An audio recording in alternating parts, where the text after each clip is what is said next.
নমস্কাৰ দৰ্শকসকল, মই অমূল্যবাণীলৈ স্বাগতম জনাইছোঁ।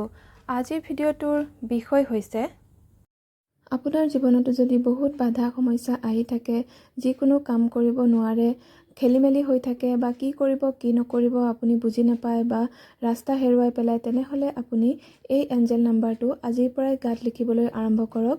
আপোনাৰ সমস্যাবোৰ বাধাবোৰ লাহে লাহে আঁতৰি যাব আৰু আপুনি এটা দিশত আগবাঢ়িব পাৰিব।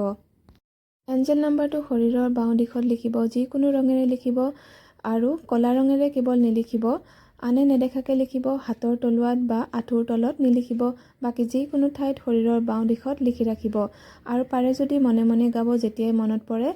আৰু পানীৰ বটলৰ বাহিৰত লিখিব মাৰ্কাৰ পেনেৰে আৰু বটলটোত পানী ভৰাই খাব। বটলটো কিন্তু ভিতৰখন দেখা পোৱা হ'ব লাগিব। সকলো খেলিমেলি দুধুৰ-বুধুৰ অৱস্থা দূৰ কৰি এটা দিশত আগবাঢ়িব পৰাত সহায় কৰা এঞ্জেল নাম্বাৰটো হৈছে 756।